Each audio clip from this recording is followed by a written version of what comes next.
Okay mga kababayan, Chris Ulo po at welcome po rito sa ating YouTube channel. Okay mga kababayan, pag-usapan lang ho natin ito, update lang ho tayo dyan sa mga nangyayari. Kaganapan ho dyan sa Maynila. Balitang Maynila po muna tayo mga kababayan, ha? Oo, baka nagsasawa na kayo sa national, ha? Ito mga kababayan, hindi ko maintindihan itong style. Hindi ko maintindihan itong ugali ni Isko. Ni Isko Moreno. Kasi, madalas sabihin ito ng mga nakaraan. Ganito pa bumuka yan ganito pa yan, no? Bakit di natin hayaan na magdesisyon ng mga taga Maynila? Bakit di natin hayaan magdesisyon ng mga Manileño kung sino ang iuupo nila sa mga ganitong posisyon? Bakit hindi natin sila hayaan ng maghusga or magdesisyon? Sino dapat ang kanilang iluklok dito sa ating posisyon?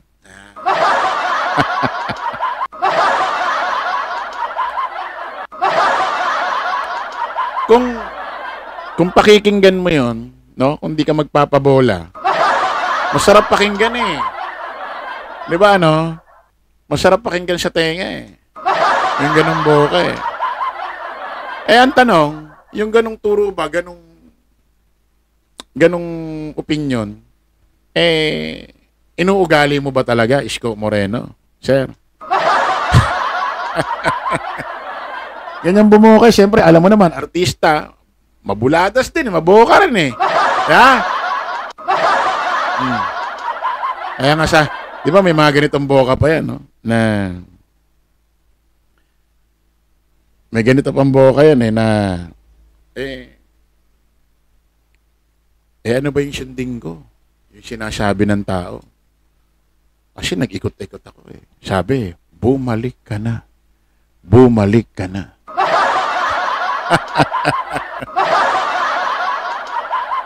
Yan yung mga boka niya eh, di ba?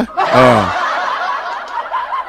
Ano ba yung pakinggan ko? Ang taong bayan? Ano ba yung sundin ko yung sinasabi nila?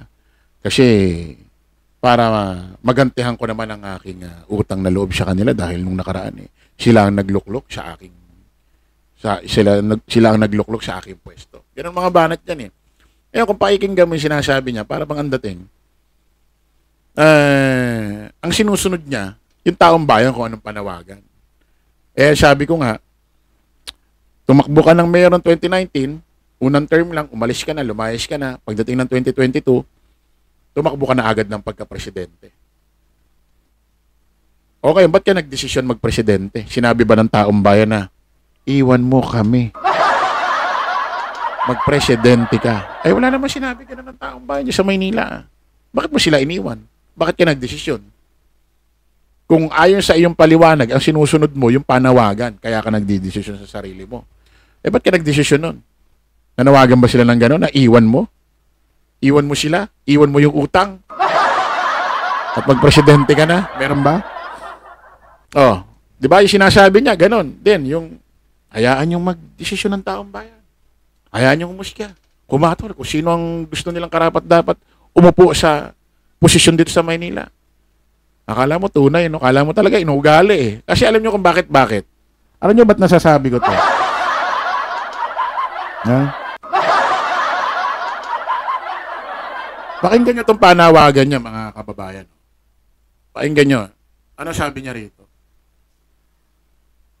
Palitan na natin ang congressman natin sa District 3. Sa totoo lang, ito lang ang napagbigyan na natin siya. Joel Chua eh. Pwede ba straight?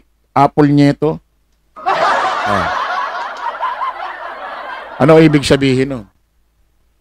Totoo bang inuugali mo? Sinusunod mo yung pinapayo mo sa tao na bakit di natin hayaan ng tao na magdesisyon kung sino ang iuupo nila? dito sa Maynila. Hayaan natin sila kung sino ang iboboto nila. Ay, inuugali mo ba, Sir Isko? Ano itong tinuturo mo sa tao? Nakikiusap ka na, wag na iboto si Chua. Ang gusto mo, ito ng kapartido mo. Si Apple Nieto na. Diba? So, ibig sabihin, hindi totoo yung mga ganong buladas mo. Diba? Kumbaga, mo na lang yun, style mo lang yun, bola-bola mo lang. Kaya na. Kaya kung ako sa inyo, mga kababayan, ang iboto nyo dyan sa Maynila, especially sa mayor ho ng Maynila, hayaan nyong si Mayor Hani Lacuna mag-isang termino pa at kung papalarin third term pa para mapagpatuloy niya lahat ng programa na gusto niya pa.